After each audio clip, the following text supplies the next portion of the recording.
Hey y'all, this is Tommy Reed. Wanted to touch base with you guys and let you know what's going on for this week with the Speedweeks at Daytona for Oval and the Simple Man Game Calls Cup Series. Got a lot of stuff going on, so had a lot of questions from a lot of folks, and we just wanted to hit on that and kind of make sure everybody was on the same page when it came down to what was going on this week and when am I racing, when am I supposed to be racing, what am I supposed to do, that kind of stuff. So I figure we'll go ahead and get started. One question I've had from a lot of folks is, am I going to have to register every week to make sure that I'm racing? And that's not going to have to happen. Once you're registered with the league, you're good to go. And from now until forever on race day, all you have to do is go under the sessions tab on iRacing, and you'll see the race right there ready to go, and you will be eligible for it as long as you have the car. If I've contacted you and you've already been accepted into the league, you're good to go. There's no special stipulation for the weekly show. But we got 4 events going on this week for Speed Weeks, and obviously a lot of people are trying to figure out what they are going to need to do and what they're not going to need to do. The 4 events this week start Wednesday night, February 15th, with the Shootout at Daytona, presented by Simple Man Game Calls. The next morning, February 16th, starts Daytona 250 qualifying. February 17th is the double 100 qualifying races, and it all ends on February 21st with the Daytona 250. So we're going to hit all these one by one, go through them, and see what everybody has been asking, and hopefully I can get all these questions answered. So everything that I'm telling you now, somebody has asked me in the last little bit. I've kind of compiled a big list here, so I'm sort of looking at it and watching this at the same time. So let's start off with the first one, the Shootout at Daytona. There are only 25 drivers eligible for this event, and they know who they are, but just in case you are confused, we'll hit them now. The drivers that will race in the shootout are Casey Heschel, Dennis Pavel, Rodney Scott, Bradley Wilson, Justin Epperson, Chris Matthews, Michael Redding, Aaron Taylor, Richard Rose, Josh Sturgill, Daniel Hill, Kevin Strandberg, Don Pericini, Raymond Dormer, Alan Wild, Matt McLean, Danny Lowe, Brian Harford, Tyler Spooner, Cody Wright, Patrick Green, Jack Williams, Tim Hockbruckner, Matt Pericini, and myself. And the reason only those guys are racing is because they ran 10 races in 2016, which qualified them to race in 2017 in this event. So that race right there, only the eligible drivers, the 25 I named, will be able to join the event. Everybody else is more than welcome and encouraged to watch live via Centerforce TV on YouTube, and I will post the link to this video, and I will send it out through Facebook, Twitter, and iRacing. And they will go live at 9:20 p.m. Eastern Time, and all these times will be Eastern. The session is going to open with a 40-minute practice, then at 8:45 p.m. Eastern Time. The drivers' meeting will begin at approximately 9:18. If any driver joins after the drivers' meeting starts, they are considered late and will forfeit their starting spot and start at the rear of the field.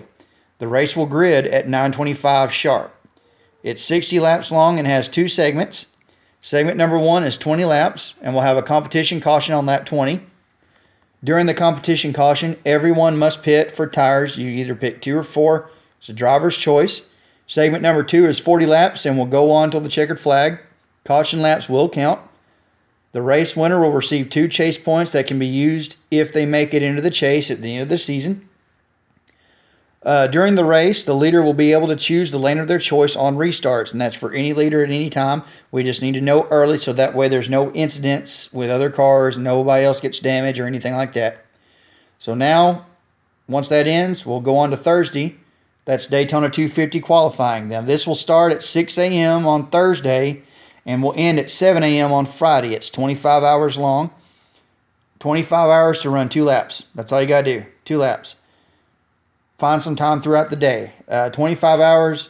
The reason we're doing that is because we have right now at 5:45 p.m. Eastern Time, 79 drivers signed up to run at Daytona for 40 spots.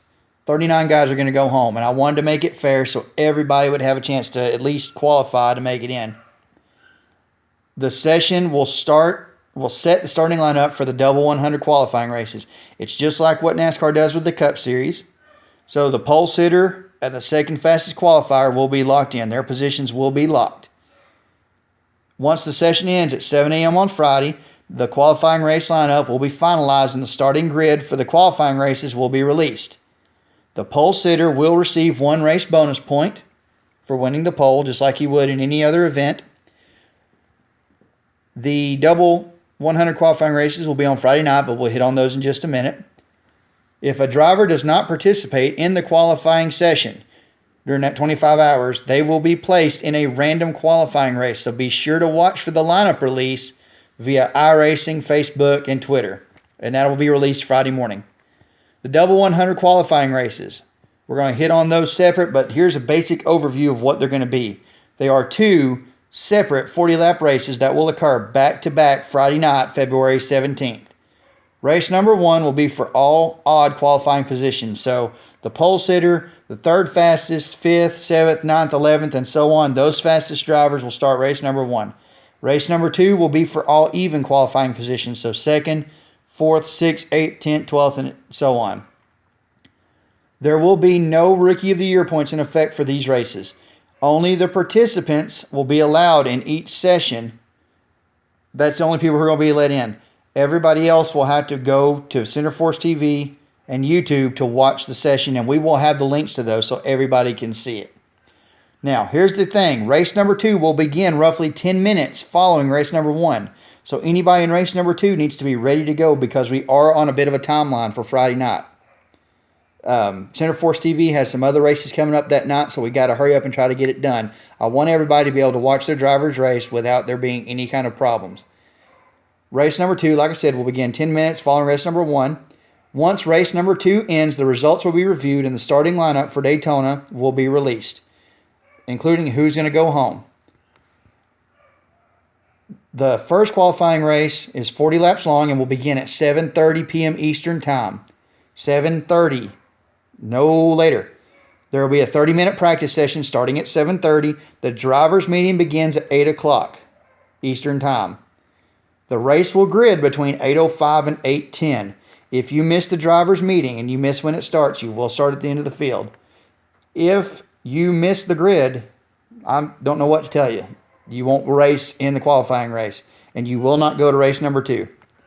The pole sitter spot is locked in, so anybody who wins the race that is not the pole sitter will start 3rd. 2nd will start in 5th. 3rd will start in 7th, and so on and down the line until all the odd number positions up till number 39 are filled. We're only going to keep 40 guys, so odd number positions are 30. It will only go up to 39th. Now, the pole sitter, like I said, has his spot locked in. However, there is a catch. In his qualifying race, if the pole sitter receives 9 or more incidents, they will get an EOL for the 21st. So, if you're the pole sitter, you have to start the race. Take the green flag. If you want to drop to the inside and let everybody go, that's fine. If you want to start on the outside and let everybody go to the inside of you, that's fine. If you want to use it as a testing session, that's fine. But please be aware that if you have 8 incidents, you're okay. You'll still start on the pole. If you get 9, you're going to the back Tuesday night. Now, qualifying race number 2 is exactly like qualifying race number 1. The session's 40 laps long, and it will begin immediately following race number 1 with a 10-minute practice session. Just 10 minutes. The driver's meeting will begin after 10 minutes of practice. So the session's going to open, you're going to get to practice for about 10 minutes, and then the driver's meeting's going to start. If you are late to the driver's meeting, you will get an EOL and start in the back for your qualifying race. The race will grid immediately after the driver's meeting. As soon as we're done with the driver's meeting, the session advances and we're going racing. If you miss the grid, you will not race. The second place qualifying spot is locked in, so the race winner, the highest you can start is 4th on Tuesday night. 3rd place will start 6th. 4th place will start 8th, etc. On down the line until you get up to spot number 40, which is last. We're not going to keep 43 guys, just 40. I can't stress that enough. I've had a lot of people asking about that. So, second place qualifier is the same as the pole sitter. If you get 9 incidents or more, you will start at the end of the field come Tuesday night. If you get 8 incidents or less, you're good to go. The same rules apply as that did in race number 1. And at that point, we will go and the official starting grid will be released. I have to go back, look and make sure everybody got where they needed to be in race number 1 and race number 2. Once the official roster is released, I will send that out via iRacing, Twitter, and Facebook, as well as the website on Friday night. So be sure to be watching for it. Now, that being said, after that, the only thing left we have is the show, and that's the Daytona 250. It starts at 8:45 p.m. Eastern Time on Tuesday, February 21st. This is as close as it will be to regular weekly shows. Once you get past the qualifying races, this is how it'll pretty well be, at least for the first few weeks. The Daytona 250, like I said, 8:45 p.m. Eastern Time, February 21st, with a 40-minute practice session. The driver's meeting for that race will begin at 9:18 p.m. Eastern Time. The race will grid at exactly 9:25. If you miss the driver's meeting or are late to the driver's meeting at 9:18, if you miss the start of it, you're late. You're going to the back. If you miss the grid at 9:25, you miss the race. I'm sorry, there's nothing I can do for you at that point. iRacing will have control. This race is 250 miles or 100 laps. The race winner gets 3 chase points that they can use if they make the chase at the end of the season. The Rookie of the Year points will be in effect, and as well, the winner, I forgot to mention this, the winner will receive the much talked about Daytona 250 Champions Trophy. What that is we have a wood-based trophy that has your name engraved on it, on a placard, as well as getting your own 124 scale die cast of the winning car, which is pretty cool because not a lot of folks do that, which I thought was a kind of neat little deal.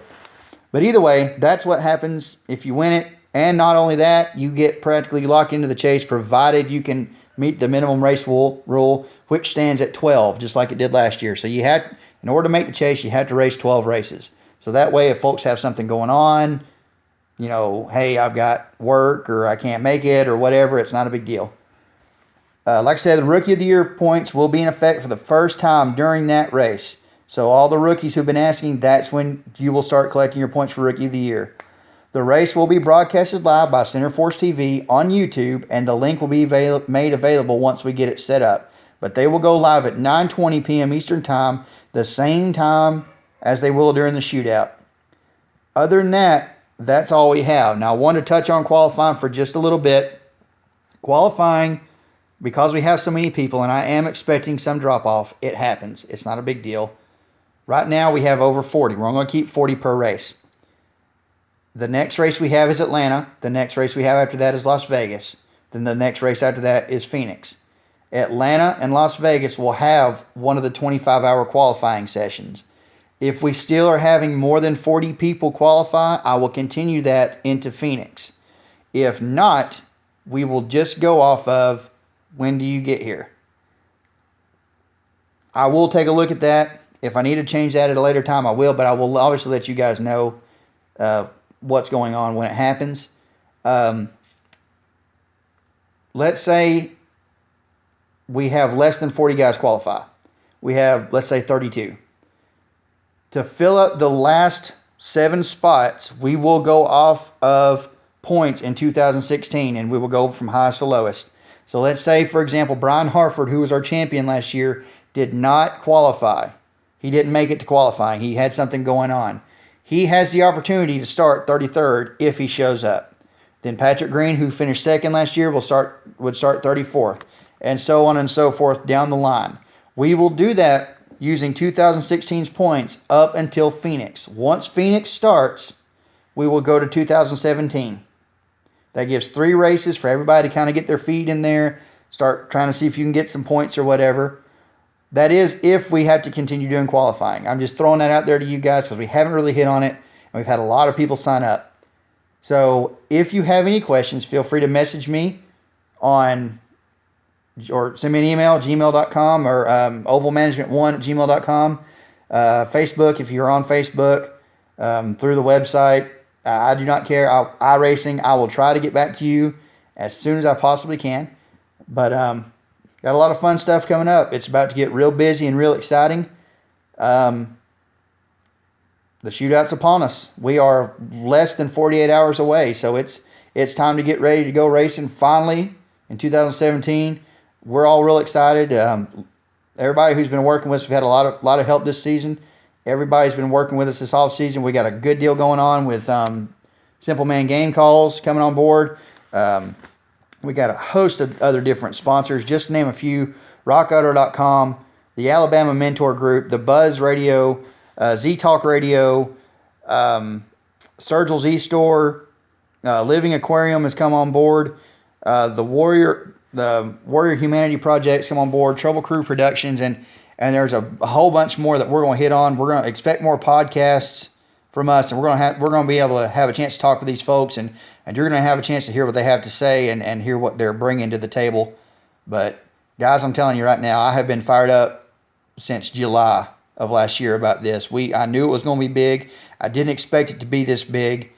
It's going to be, and it's only growing every day. So expect there to be more fun stuff coming up. We're really about to make the league fly. So hopefully we see you guys Thursday for qualifying. And if you're not racing Wednesday night, please tune in. We'd love to see you and give you an idea of maybe what to expect. No points on the line except for chase points and bragging rights Wednesday night. So hopefully we'll see you guys there. We'll get through Speed Weeks, and we'll see you guys on track. Y'all take care.